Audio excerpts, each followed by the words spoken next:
Bible رکھی ہوئی تھی، وہ اٹھایا اور اس میں سے پڑھنے لگا. کچھ جگہ سے پڑھا اور سامنے والوں نے کہا اچھا ٹھیک ہے جاؤ تم مسلمان ہو آگے جاؤ، چھوڑ دیا. اس کی بیٹیاں اس سے پوچھنے لگیں بابا یہ کیا کیا تم نے؟ ان لوگوں کے سامنے کہا میں مسلمان ہوں اور بائبل پڑھ کے بتایا کہ قرآن پڑھ رہا ہوں. اس عیسائی نے بہت اچھا جواب دیا تھا، کہا کہ بیٹا مجھے معلوم ہے یقین کے ساتھ کہ یہ جو کھڑے تھے یہ قرآن پڑھے ہوئے لوگ نہیں تھے، قرآن پڑھے ہوئے لوگ نہیں تھے. اگر قرآن پڑھے ہوئے ہوتے تو راستہ روک کر کسی کی گردن پر بندوق نہیں تانتے. مجھے یقین تھا کہ یہ کسی اور کے پالے ہوئے ٹٹو ہیں، ان کے پاس کچھ بھی پڑھو تو یہ سمجھیں گے قرآن ہے. حقیقت یہی ہے میرے عزیزو. ٹیررزم یا آتنکواد اور دہشت گرد جس کو کہا جا رہا ہے، میں یقین کے ساتھ کہتا ہوں انہیں لاؤ اور قرآن کی آیتیں پڑھوا کر کے دکھاؤ، نہیں پڑھ پائیں گے. ان کو تو خریدا گیا ہے یا پالا گیا ہے یا جس طرح سے بنایا گیا ہے. بلکہ آپ کو میں یہ کہوں آج بھی ویب سائٹس پر موجود ہے. امریکہ کی ایک بہت بڑی لیڈر ہے، لیڈی ہے، اس نے خود لکھا ہے کہ القاعدہ کو ہم نے بنایا تھا، ہم نے تیار کیا تھا، وہ اپنے مقاصد کے لیے اس نے تیار کیا. یہ باضابطہ موجود ہے، یہ کوئی لفاظی نہیں ہے. اور دنیا جانتی ہے، پڑھے لکھے لوگ بھی جانتے ہیں کون ان کو تیار کر رہا ہے، کون بنا رہا ہے، افغانستان کے حالات کس نے خراب کیے تھے، سب پتہ ہے. پوری دنیا کی سیاست ہے. اب جن لوگوں کو یہاں ہندوستان میں اب تکلیف شروع ہوئی ہے کہ یہ 26 آیتیں قرآن سے حذف کر دی جائیں، مدرسوں میں یہ پڑھاتے ہیں جس کی وجہ سے آتنکواد بڑھتا ہے، دہشت گردی کو فروغ ملتا ہے. میں ان سے پہلے یہ آیتیں پڑھ کر کے سناؤں گا، اس کے بعد جواب میں کیا دینے والا ہوں وہ انتظار کریں. جواب میں ہو سکتا ہے آپ یہ سمجھیں گے کہ آپ ڈیفینس کریں گے، نہیں اس کا مطلب ایسا نہیں ویسا نہیں. میں ایسا کچھ نہیں بتانا چاہتا، میں کچھ نہیں کہوں گا. قرآن کی آیت پڑھتا ہوں، جواب میں جو بتاتا ہوں توجہ سے سنیں. آیت نمبر 1 قرآن پاک کی جس پر ان کو تکلیف ہے. سنلقی فی قلوب الذین کفروا الرعب بما اشرکوا باللہ ما لم ينزل به سلطانا ومأواہم النار وبئس مثوى الظالمین. اللہ فرماتا ہے، کنز الایمان کا ترجمہ میں ہر جگہ کرتا رہوں گا، توجہ. کوئی دم جاتا ہے کہ ہم کافروں کے دلوں میں رعب ڈالیں گے، کافروں کے دلوں میں رعب ڈالیں گے کہ انہوں نے اللہ کا شریک ٹھہرایا جس پر اس نے کوئی سمجھ نہ اتاری، اور ان کا ٹھکانہ دوزخ ہے، اور کیا برا ٹھکانہ نا انصافوں کا. اس آیت میں تکلیف کس بات کی ہے ان کو؟ تکلیف کس بات کی ہے؟ اس بات کی ہے کہ یہ اللہ تمہارا کہہ رہا ہے کافروں کے دلوں میں مسلمانوں کا رعب ڈالے گا، رعب ڈال کر کے رکھے گا، ہم سب کو ڈرائے گا تمہارا اللہ. یہ آیت نمبر 1. دوسری آیت جس سے ان کو تکلیف ہے، جو قرآن سے نکالنے کی بات کرتے ہیں، سپریم کورٹ تک بھی گئے نا یہ. ہاں سپریم سے بھی اوپر اگر کہیں اور بھی ہے تو وہاں تک بھی جائیں. وَدُّوا لَوْ تَكْفُرُونَ كَمَا كَفَرُوا فَتَكُونُونَ سَوَاءً فَلَا تَتَّخِذُوا مِنْهُمْ أَوْلِيَاءَ حَتَّى يُهَاجِرُوا فِي سَبِيلِ اللَّهِ فَإِن تَوَلَّوْا فَخُذُوهُمْ وَاقْتُلُوهُمْ حَيْثُ ثَقِفْتُمُوهُمْ حَيْثُ وَجَدتُّمُوهُمْ وَلَا تَتَّخِذُوا مِنْهُمْ وَلِيًّا وَلَا نَصِيرًا. وہ تو یہ چاہتے ہیں کہ کہیں تم بھی کافر ہو جاؤ جیسے وہ کافر ہوئے ہیں، تو تم سب ایک سے ہو جاؤ، تو ان میں کسی کو اپنا دوست نہ بناؤ جب تک اللہ کی راہ میں گھر بار نہ چھوڑیں. پھر اگر وہ منہ پھیریں تو انہیں پکڑو اور جہاں پاؤ قتل کرو، اور ان میں کسی کو نہ دوست ٹھہراؤ نہ مددگار. کہتے ہیں دیکھو قرآن کیا سکھا رہا ہے. قرآن کہہ رہا ہے کہ کافروں کو جہاں پکڑو مارو، قتل کرو، اور ان کو دوست نہ بناؤ. یہ تکلیف ان کو دیتی آیت. اس کا پس منظر کیا ہے، بیک گراؤنڈ کیا ہے، اس سے انہیں کچھ لینا دینا نہیں ہے.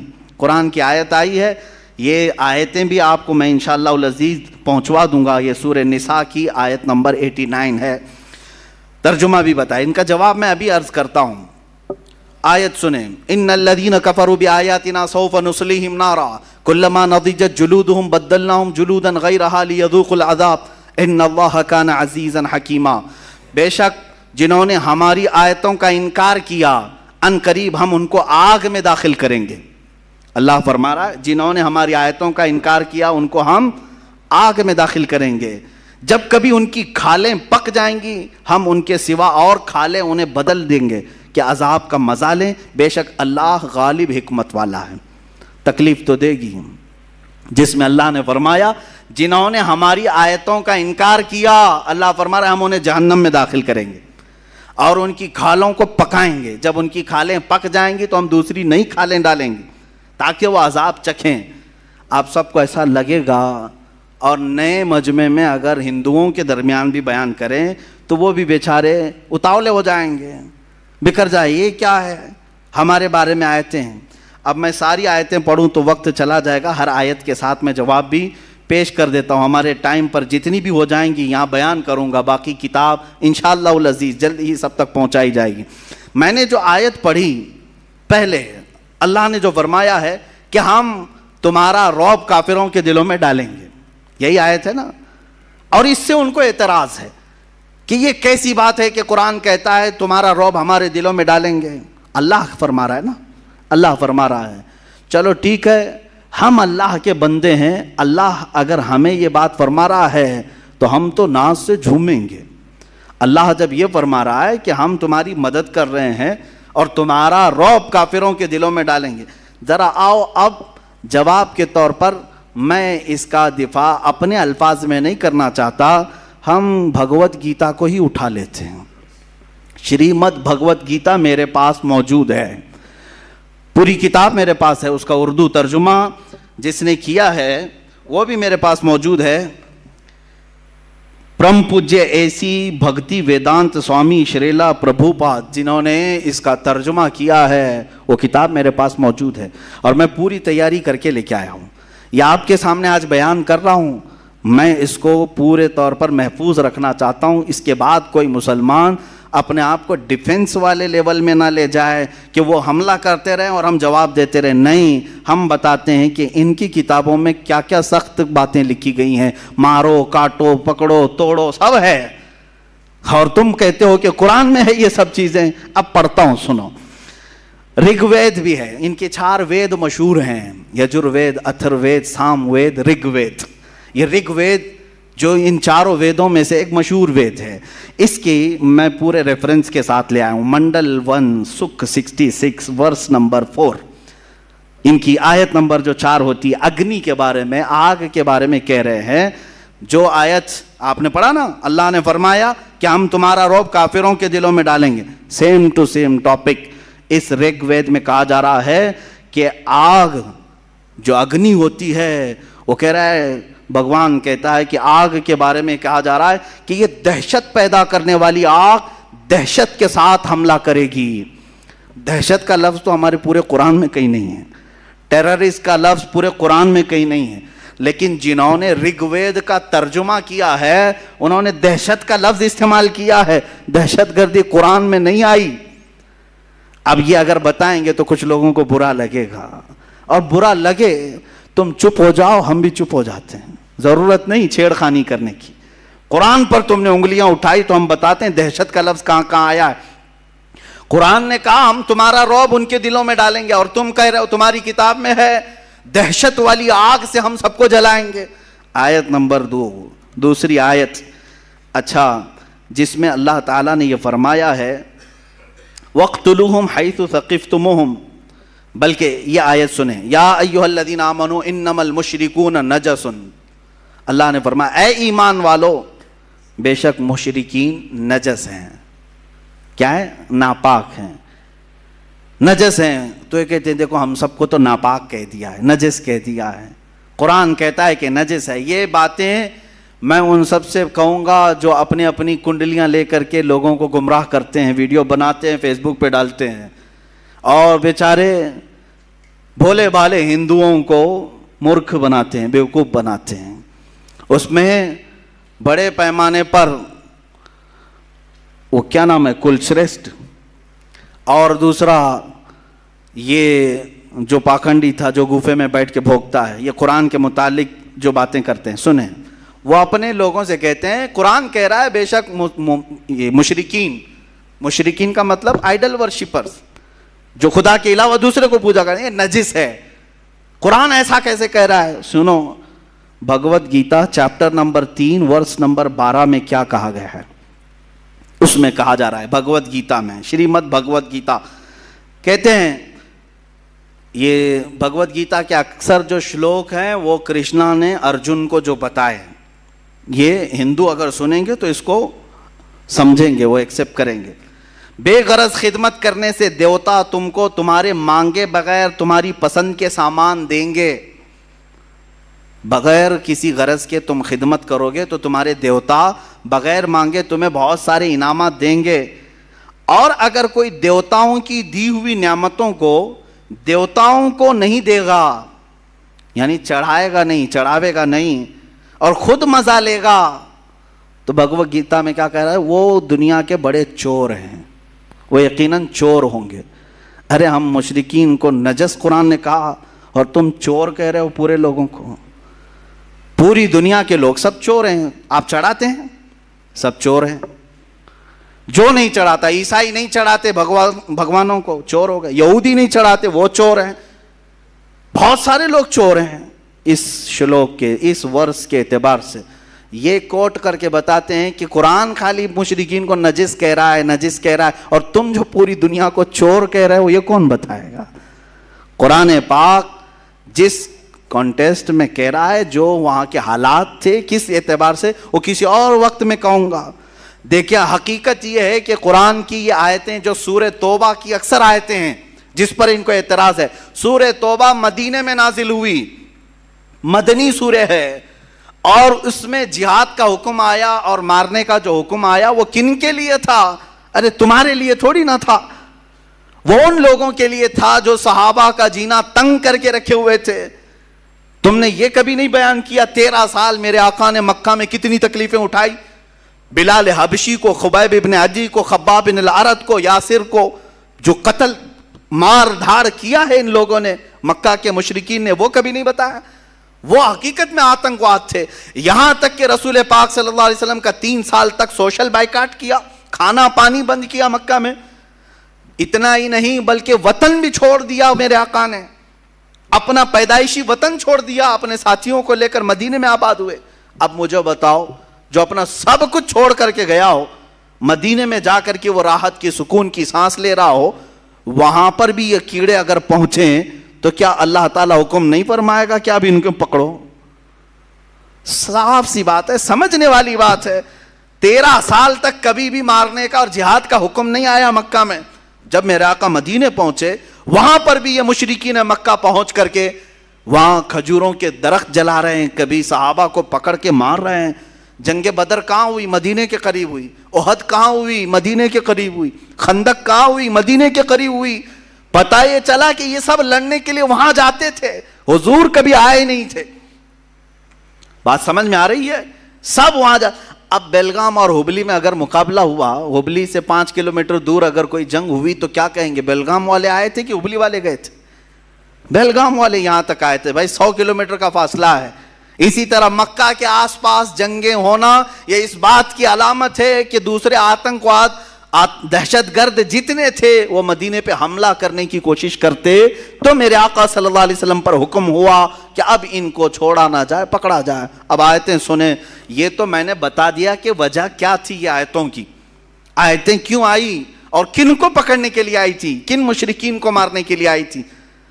لیکن انہوں نے اپنے اوپر فٹ کر لیا کہ دیکھو مسلمانوں کے قرآن میں ہے کہ ارے مشرکین کو جہاں پاؤ پکڑو, مارو, قتل کرو, کاٹو. ارے یہی کر رہے ہوتے تو 700 سال میں یہاں صاف ہو چکے ہوتے. نہیں کیا نا, 700 سال تک تھے. یہ آیت کیونکہ ہر حاکم کو بھی معلوم ہے اور ہر عالم کو بھی معلوم ہے کہ یہ آیت مشرکین مکہ کے بارے میں نازل ہوئی تھی. مشرکین مکہ کے بارے میں جنہوں نے بہت ستایا, پریشان کیا, گھر بار لوٹا ہے. ارے یہاں آیتیں دوسری بھی ہیں قرآن میں. اللہ نے یہ فرمایا جو تمہیں گھروں سے نہیں نکالے, جو تمہارے ساتھ دشمنی نہیں کیے, ان کے ساتھ تم اگر دوست بن کر رہتے ہو تو کوئی حرج نہیں ہے, کوئی حرج نہیں ہے. آج ہم یہاں اسی طرح رہ بھی رہے ہیں لیکن کچھ لوگ زبردستی زہر ڈال رہے ہیں یہ بتانے کے لیے کہ دیکھو اب ان کی کتاب میں ہے, ان کے مدرسوں میں یہی پڑھایا جاتا ہے کہ یہ جہاں پاؤ پکڑو, مارو, قتل کرو. اگر مدرسوں میں پڑھنے والے 1 لاکھ سے زیادہ عالم ہیں یہاں ہندوستان میں, کیا یہ ہر جگہ پکڑ کے مار رہے ہیں, قتل کر رہے ہیں لوگوں کو؟ نہیں. الحمدللہ دہشت گرد اور آتنکواد سے ہمیں نفرت ہے. ہم جو لڑیں گے تو وہ سینہ بہ سینہ مقابلہ کریں گے انشاءاللہ العزیز. وقت آئے گا آمنے سامنے مقابلہ کیا جائے گا. آیت سنو. آیت کے بعد پھر ان کے کتاب میں بھی جو موجود ہے اللہ تعالیٰ نے فرمایا یا ایھا الذین آمنوا قاتلوا الذین یلونکم من الکفار ولیجدوا فیکم غلظہ، اس آیت کو لے کر کے جو تکلیف ہے. اور جب تم زمین میں نہیں، آیت کا ترجمہ میں بتاؤں گا تو آپ کو سمجھ میں آ جائے گا. وَاقْتُلُوهُمْ حَيْثُ ثَقِفْتُمُوهُمْ وَأَخْرِجُوهُمْ مِنْ حَيْثُ أَخْرَجُوكُمْ وَالْفِتْنَةُ أَشَدُّ مِنَ الْقَتْلِ. یا آگے تک آیت ہے، ترجمہ سنو. اور کافروں کو جہاں پاؤ مارو اور انہیں نکال دو جہاں سے انہوں نے تمہیں نکالا تھا، اور ان کا فساد تو قتل سے بھی سخت ہے. اور مسجد حرام کے پاس ان سے نہ لڑو جب تک وہ تم سے وہاں نہ لڑیں، اور اگر تم سے لڑیں تو انہیں قتل کرو، کافروں کی یہی سزا ہے. یہ آیت درد دیتی ہے، تکلیف دیتی ہے. دیکھو، جہاں پاؤ مارو، قتل کرو، قرآن یہی کہہ رہا ہے. قرآن یہی کہہ رہا ہے. تو اب ہم بتاتے ہیں قرآن یہ کہہ رہا ہے تو پھر گیتا کیا کہہ رہی ہے؟ Shrimad Bhagavad Gita chapter 4 verse number 78، اس میں یہ کہا جا رہا ہے سادھوؤں، کرشنا جو ہے وہ کہتے ہیں کہ میں کب کب آتا ہوں، سنو. کہتے ہیں سادھوؤں کی حفاظت کرنے کے لیے اور گنہگاروں کو نیست و نابود کرنے کے لیے اور دھرم کو قائم رکھنے کے لیے میں الگ الگ انداز میں اوتار لیتا ہوں. کون کہہ رہا ہے؟ کرشنا کہہ رہے ہیں. میں نیست و نابود کرنے کے لیے آتا ہوں. کس کو؟ جو گنہگار ہیں ان کو نیست و نابود کریں گے کرشنا جی، اور سادھوؤں کی حفاظت کریں گے، اور جو دھرم کو نہیں مانتا اس کو ختم کرنے کے لیے الگ الگ اوتار میں آئیں گے. یہاں نہیں مل رہا ہے تم کو کہ بھائی وہ سیدھے کرشنا جی اتر کے ختم کرنے آ رہے ہیں. تم کیا جواب دو گے؟ وہی انشاءاللہ ہم بھی بعد میں جواب دیں گے. قرآن کہتا ہے، قرآن کی جو آیت ہے جس میں ان کو یہ تکلیف ہے، ہاں، یا ایھا الذین آمنوا، بڑے مزے کی بات، یا ایھا الذین آمنوا لا تتخذوا الیہود والنصارى اولیاء. اللہ فرماتا ہے اے ایمان والو، یہودیوں کو، عیسائیوں کو دوست نہ بناؤ. یہ دوست کا ترجمہ کرتے ہیں، اولیاء کا مطلب حقیقت میں دیکھا جائے تو صرف دوستی مراد نہیں، بلکہ ان کو سارے اختیارات مت دو. یہ اصل مسئلہ ہے. کیونکہ مدینے میں جب صحابہ گئے تھے تو وہاں یہودی بھی تھے، عیسائی بھی تھے، وہ چھپے ہوئے دشمن تھے اور جا کر کے مشرکین اور دشمنوں کی مدد کرتے تھے. تو قرآن میں اللہ نے فرمایا ایمان والو تم بچے رہو ان کے ساتھ، کہ تم جا کر کے ان کو رازیں بتاؤ گے، اپنے سارے مال اسباب کی سب راز بتاؤ گے تو یہ جا کے دشمنوں کو بتائیں گے. اس لیے اللہ نے کیا فرمایا؟ ان سے دوستی مت رکھو، ان کو پورا اختیار مت دو. لیکن یہ 1400 سال کے بعد آج واویلا مچا رہے ہیں. دیکھو قرآن تو کہہ رہا ہے دوستی مت کرو. ارے یہودیوں سے دوستی نہیں کرنا، عیسائیوں سے دوستی نہیں کرنا ہے، اور کافروں سے دوستی نہیں کرنا ہے. قرآن تو صرف دشمنی سکھا رہا ہے، دوستی نہیں سکھا رہا ہے. اچھا، قرآن دوستی نہیں سکھا رہا ہے، دشمنی سکھا رہا ہے. تو ہم دیکھتے ہیں پھر یہاں جو وید ہیں اور دوسری کتابیں، وشنو پران، ان کی پران بھی ہیں بہت ساری، اور ایک کتاب ہے اپستھما دھرما شاسترا، جس میں 2128 میں ایک ان کا ورس ہے، ایک آیت ہے. کیا کہہ رہے ہیں سنیے. کتابیں بھی مل جائیں گی، انٹرنیٹ پر بھی مل جائیں گی، میرا کہا ہوا سب ریکارڈ بھی موجود ہوگا. کہا جا رہا ہے ایک چنڈال، یعنی دلت کو چنڈال کہتے ہیں، دلت شودر کو ہاتھ لگانا بھی گناہ ہے. ارے ہم دوستی کرنے کو منع کر رہے ہیں. یعنی قرآن کے بارے میں کیا کہہ رہے ہیں؟ یہودیوں سے اور عیسائیوں سے دوستی نہ کرو. اتنی بات پر تم واویلا مچا رہے ہو. اور یہاں تو قرآن میں کہا جا رہا ہے کہ دلت اور شودر کو ہاتھ لگانا بھی گناہ ہے. ہاتھ بھی مت لگاؤ. کیوں؟ انسان نہیں ہے وہ؟ دلتوں کو سناؤ، اور اس کو بات کرنا، اسے دیکھنا بھی گناہ ہے. اپستھما کتاب کا نام، دھرما شاستر 2128 اس میں موجود ہے. ہاتھ لگانا بھی گناہ ہے، اسے دیکھنا بھی گناہ ہے. اور ایک ورس ہے ان کے اندر، اسانا سمہیتا، اس میں چیپٹر نمبر 2 ورس نمبر 46، ایک ملچ اور چنڈال سے بات کرنے کے بعد. اب سنو، ملچ کس کو کہتے ہیں؟ ملچ یہ دوسرا باہر سے آئے ہوئے آدمی کو ملچ کہتے ہیں. یعنی ہم مسلمان بھی ملچ ہو گئے ان کے نزدیک. یہ کہتے ہیں نا باہر سے آئے ہوئے، تو ہمارے بارے میں بھی یہی بات آئے گی. اب قرآن میں اور بھگوت گیتا میں اور دوسری کتابوں میں کیا کیا سکھایا جا رہا ہے یہ کوئی نہیں بولتا. یہ بھی لے کر کے کبھی سپریم کورٹ جاؤ، یہ بھی لے کر کے جاؤ کہ بھائی یہاں پر بھی تو بہت زیادہ سختی کی بات آئی ہے.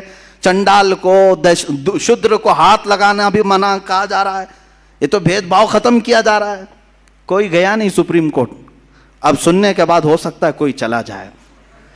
ایک ملچ اور چنڈال سے بات کرنے کے بعد یا کسی ایسی عورت سے بات کرنے کے بعد جس کو اس کے شوہر نے چھوڑ دیا، کیا ہے دھرم میں دیکھیں کیا حکم ہے. چنڈال سے بات کرو، شودر سے بات کرو، یا کسی عورت سے ہاتھ ملا لیا جس کو اس کے شوہر نے چھوڑ دیا ہے، بات کیا، یا پیشاب پخانے کو ٹچ کیا، تینوں برابر ہے. پیشاب پخانے کو ٹچ کیا تو کہا جا رہا ہے کہ آدمی کو اپنا منہ اچھے سے دھو لینا چاہیے. شودر کو پکڑ کے آیا، ایسی عورت سے بات کر کے آیا جس کا شوہر نہ ہو، یا پیشاب پخانے کو ٹچ کیا تو اسے چاہیے کہ پورا منہ دھو لے، کھلی کرے. ہم نے تو کبھی یہ نہیں کہا. یہاں قرآن نے صرف یہ کہا تھا یہودیوں اور عیسائیوں کو اپنا رازدار مت بناؤ، واویلا مچایا، اور تم تو ٹچ کرنے کو بھی منع کر رہے ہو، پیشاب پخانے کے برابر عورتوں کو بھی بنا دیا. اس کے بارے میں نہیں جاتے کہ یہ سخت آیت ہے، یہ بھی مقدس کتابوں سے اس کو بھی نکالنا چاہیے. پیدا کرو کسی وسیم گنڈے کو. وشنو پران بک نمبر 3 چیپٹر نمبر 18، یہ وشنو پران، اس میں ایک واقعہ لکھا ہوا ہے. دیکھیں واقعہ، بھید بھاؤ کون کرتا ہے سنیں. ساتا دھرو بادشاہ کا ایک نام ہے، ساتا دھرو. ساتا دھرو نام کا ایک بادشاہ تھا، اس نے ایک بڑا گناہ کر لیا تھا.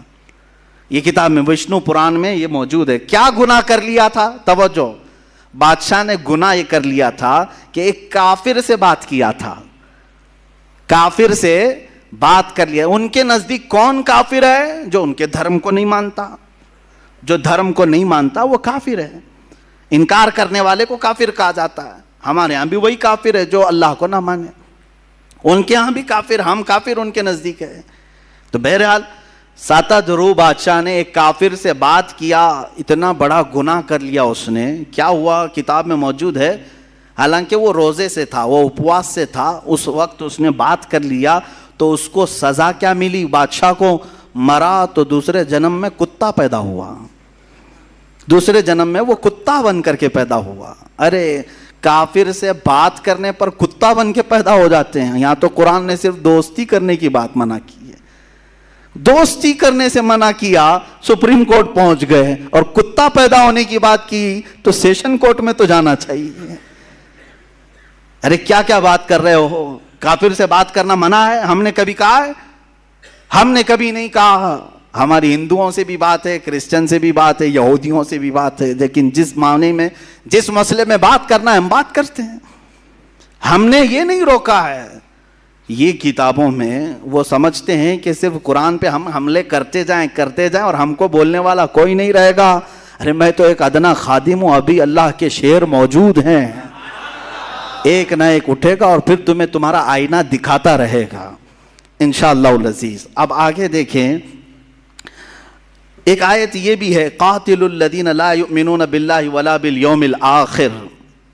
اللہ تعالیٰ فرماتا ہے قاتل الذین لا یؤمنون باللہ ولا بالیوم الآخر. اے مسلمانوں، ان لوگوں سے لڑو جو اللہ پر ایمان نہیں لاتے اور آخرت کو نہیں مانتے.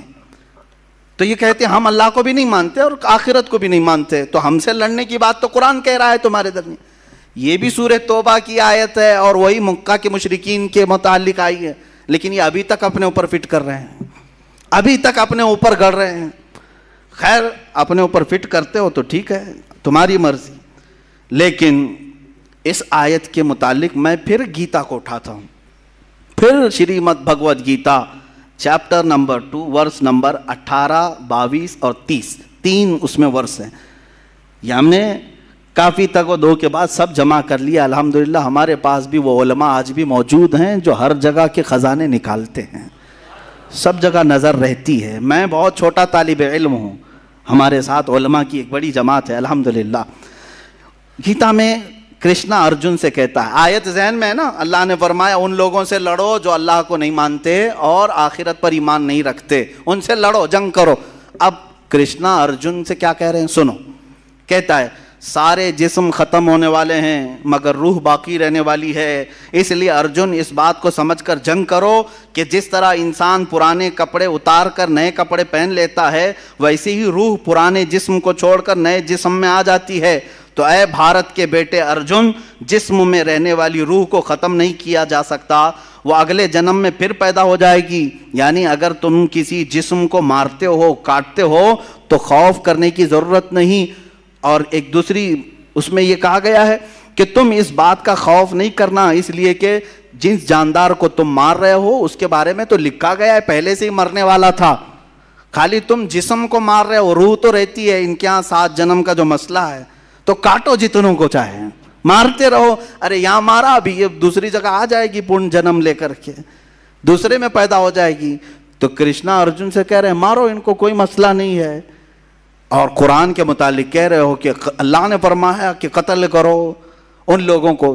گیتا میں بھی وہی چیز ملے گی آپ کو, سیم کانٹیسٹ, سیم چیزیں ہم نکال کر کے. یہ ابھی کچھ ہی چیزیں ہیں, تلاش کریں گے تو ہو سکتا ہے بہت ساری چیزیں ملیں گی. اب دیکھیں جو لوگ, یہ ایک آیت یہ بھی ہے, اس کو کہتے ہیں اے ایمان والو یا ایھا الذین آمنوا لا تتخذوا آباءکم واخوانکم اولیاء ان استحبوا الکفر علی الایمان. اے ایمان والو اپنے باپ اپنے بھائیوں کو دوست نہ رکھنا. تمہارے لیے بھی حکم ہے, ہمارے لیے بھی. اپنے باپ بھائیوں کو دوست نہیں رکھنا اگر وہ ایمان چھوڑ کر کافر ہو جائیں. الحمدللہ ہم آج بھی یہی کریں گے نا. ہاں ہمارا عقیدہ یہی ہے, نبی سے ہو جو بیگانہ اسے دل سے جدا کرتے, پدر مادر برادر جان و مال ان پر فدا کرتے. ہمارا عقیدہ یہ ہے, نبی سے جو ہو بیگانہ وہ ہمارا ہو نہیں سکتا. اور قرآن کہہ رہا ہے تمہارے باپ بھائی وغیرہ اگر ایمان کو چھوڑ کر کفر کو پسند کرتے ہیں تو دوست مت رکھو ان کو, ان کے ساتھ دوستی مت رکھو, ورنہ کیا ہوگا تمہارے ساتھ بھی چھیڑ چھاڑ کریں گے اور الگ معاملات ہوں گے. بہرحال اب گیتا میں بھی ایسا ہی کچھ ملتا ہے. Chapter number 1 verse number 26 Krishna Arjun کو جنگ پہ ابھارنے کے لیے کہہ رہے ہیں. کرشنا بھگوان ہے, ارجن جو وزیر ہے یا جو بھی ہے جنگ کرنے کے لیے, اور ارجن جنگ نہیں کرنا چاہ رہا ہے. تو کرشنا جی کیا کہہ رہے ہیں, ارجن کیوں جنگ نہیں کرنا چاہ رہا تھا؟ یہ آپ پڑھیں گے بھگوت گیتا وغیرہ کے مطالعے کے بعد پتہ چلتا ہے کہ ایک جنگ ہوئی تھی پانڈووں اور گوروں کے بیچ میں. تو پھر ارجن نے دیکھا دونوں ٹیم میں کون ہے, اس کے دشمنوں کی ٹیم میں کون کون ہے. اس کے دونوں طرف دیکھ کر کے ارجن دیکھا ٹیم بی ہو یا ٹیم اے ہو, جو دشمنوں کی ٹیم تھی اس میں ارجن کا باپ بھی ہے, دادا بھی ہے, استاد بھی ہے, ماموں بھی ہے, بھائی بھی ہے, بیٹے بھی ہیں, دوست بھی ہیں, سسرا بھی ہے اور اچھا چاہنے والے بھی ہیں. یہ سب دشمنوں کی ٹیم میں کھڑے ہیں اور ارجن ادھر ہے. اور پھر اب کرشنا جی کہتے ہیں اٹھو جنگ کرو, اٹھو جنگ کرو, اس لیے کہ ان کی محبت تمہارے اوپر غالب نہ آئے, جنگ کرو. ارے میاں یہاں تو قرآن نے صرف باپ اور بھائی کا ذکر کیا کہ اگر وہ ایمان چھوڑ کر کفر کو اختیار کریں تو دوستی نہ کرو. اور کرشنا تو جنگ کرا رہے ہیں باپ سے بھی, دادا سے بھی, سسرے سے بھی, بیٹے سے بھی, بھائی سے بھی, استاد سے بھی, سب ہے بھگوت گیتا میں. یہ آیت نہیں نظر آئی جس میں یہ کہا گیا ہے ارجن کو کہ تم مخالفت میں اگر تمہارا باپ بھی آئے, دادا بھی آئے, بیٹا بھی آئے, بھائی بھی آئے, استاد بھی آئے, ماموں بھی آئے, سب آئے, جنگ کرو, لڑو, اٹھو. یہ چیز تو گیتا میں بھی ہے. یہ کوئی کیوں نہیں کہتا کہ یہ آیت پڑھنے کے بعد کوئی آتنکوادی بن سکتا ہے, کوئی اپنے ماموں کے خلاف ہی تلوار لے سکتا ہے اور سسرے کے خلاف پہلے لے سکتا ہے. ہاں یہ پڑھنے کے بعد تو ایسا لگے گا ارجن کو جب سسر کے خلاف کھڑے ہونے کے لیے کرشنا جی نے کہا ہے تو پھر اس پر ہم کیوں نہیں عمل کریں, کیونکہ سسرا ہی تو لا کر کے ہمارے گھر میں رکھا ہوا ہے. آیت اور کئی آیتیں ہیں, وقت ختم ہونے آیا ہے. میں اس کو آج اس لیے آپ کے سامنے رکھا کہ تم ڈیفنس والے لیول میں نہ جاؤ, دفاع کرنے کے معاملے میں نہ جاؤ کہ قرآن نے ایسا نہیں کہا ویسا نہیں کہا. میاں ان کی کتابوں میں بھی سیم چیزیں ہیں. وقت ہوتا تو پھر بائبل اور تورات وغیرہ ان دوسری کتابوں کو جو مقدس مانا جاتا اس سے بھی لایا جاتا, لیکن آج معاملہ یہاں پر ہندوستان میں ان کے ساتھ ہے اور یہ سمجھتے ہیں کہ ہمارے ہاں ایسا کچھ بھی نہیں ہے, صرف قرآن میں ہے, صرف قرآن میں ہے. میں نے جتنی آیتیں پڑھی قرآن کی اور اس کے مقابل میں جتنے ورس اور جتنے چیپٹر بھگوت گیتا کے, ابھی منوسمرتی کا تو حال ہی الگ ہے. منوسمرتی جو ہے یہ تو بہت خطرناک کتاب ہے, خطرناک کتاب ہے. اس کو 2-3 مرتبہ انہوں نے بدل دیا, پھر بھی ابھی بھی جا کے خطرناک ہے. ابھی بھی جا کے اس میں جو لکھا گیا ہے یہ دیکھیں. قرآن میں ایک آیت ہے ملعونین اینما ثقفوا اخذوا وقتلوا تقتیلا, یعنی منافقوں کے بارے میں کہا ہے اللہ تعالیٰ نے کہ لعنت کیے ہوئے لوگ ہیں, جہاں ان کو پاؤ پکڑو مارو. یہ آیتیں پکڑو مارو والی ان کو بہت تکلیف دیتی. کس کے لیے کہا گیا ہے؟ جنگ ہو رہی ہے, دشمن بھاگ جا رہا ہے یا دسیسہ کاری کر رہا ہے تو اس کو کیا چھوڑ دیں گے آپ؟ ارے انڈیا کے بارڈر کو کراس کر کے کوئی دشمن داخل ہو جائے, کیا انڈیا کی حکومت اعلان نہیں کرے گی جہاں پاؤ پکڑو اس کو؟ نہیں اعلان کرے گی کہ ایک بارڈر کراس کر کے گھس آیا ہے ہمارے اسٹیٹ کے اندر, جہاں ملے ارے پوسٹر بھی لگاتے ہیں ایسی شکل والا کہیں دکھے تو فوراً پکڑو, پکڑنے کا حکم تو آتا ہے. لیکن وہ پوسٹر لے کر کے کیا ہم سب کے گھروں پہ پھرتے رہیں گے؟ ہر ایک کو پکڑنے کا گورنمنٹ نے کہہ دیا ہے, پکڑو مارو. ارے بھائی خاص آدمی کے لیے کہا ہے جو بارڈر سے گھس کر کے آیا. اسی طرح قرآن نے ان خاص لوگوں کے لیے کہا ہے جو اسلام کی جڑیں کاٹنے پر لگے تھے. تو ملعونین کا جو لفظ آیا, کہتے ہیں دیکھو لعنت کرتے ہیں قرآن میں, ہمارے اوپر لعنت کرتے ہیں. یہ تو منافقین کے لیے کی گئی ہوئی آیت ہے, لیکن پھر بھی آپ کو میں بتا دوں گیتا میں چیپٹر نمبر 16 ورس نمبر 9 میں کہتے ہیں جو لوگ گیتا کی بات نہیں مانتے وہ شیطانی لوگ ہیں. آیت ہے قرآن میں ملعونین کا لفظ آیا, لعنت کیے ہوئے ہیں, اور بھگوت گیتا میں کہا کہ جو گیتا کو نہیں مانتے وہ شیطانی لوگ ہیں.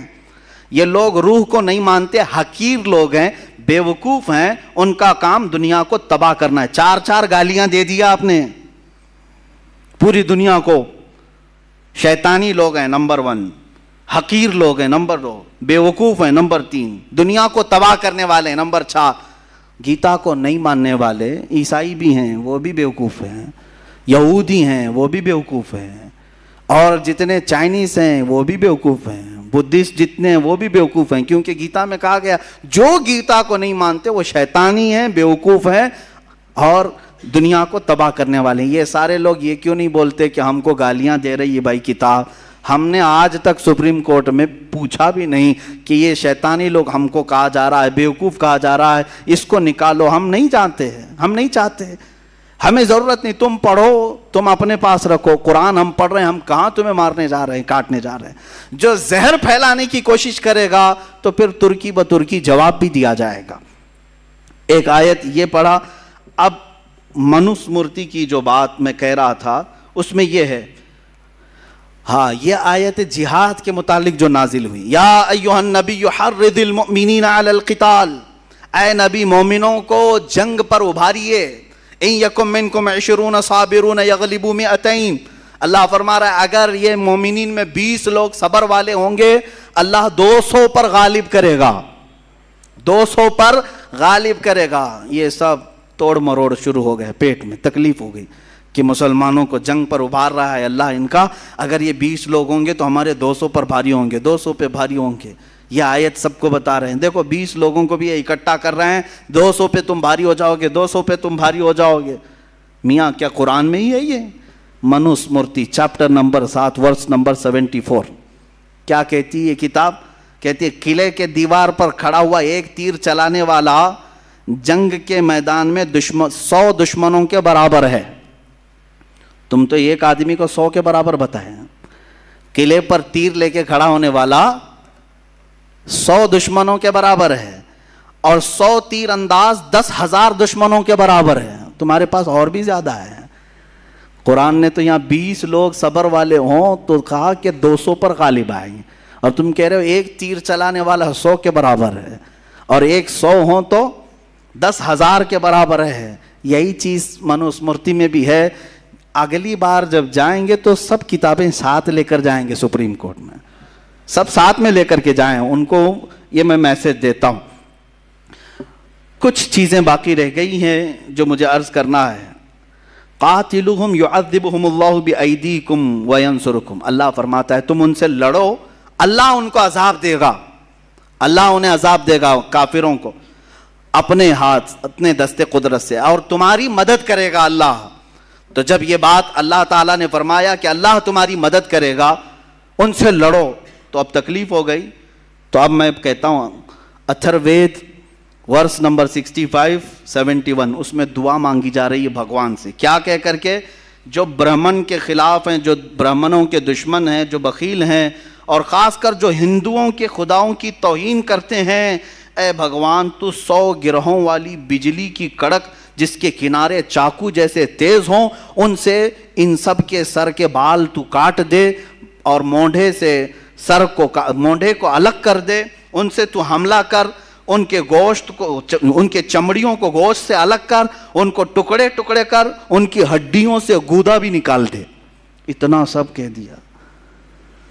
اللہ نے فرمایا اللہ صرف عذاب دے گا، اور تم تو پورا پارٹ کو عذاب دینے کی بات کر رہے ہو، ہر پارٹ کو۔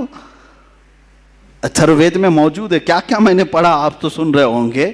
کہہ رہے ہیں چاقو جیسی تیز بجلی سے تو حملہ کر، جو بھی ہمارے بھگوانوں کو نہیں مانتا، سب نہیں مانتے، سب کے لیے بد دعا ہو رہی ہے، ہاں ان کو حملہ کرے بھگوان، ان کے مونڈے سر کاٹ دے، ان سے سر کے بال کھینچ دے، گوشت سے چمڑی کو نکال دے، ان کو ٹکڑے ٹکڑے کر، اور ان کی ہڈیوں سے گودا بھی نکال دے۔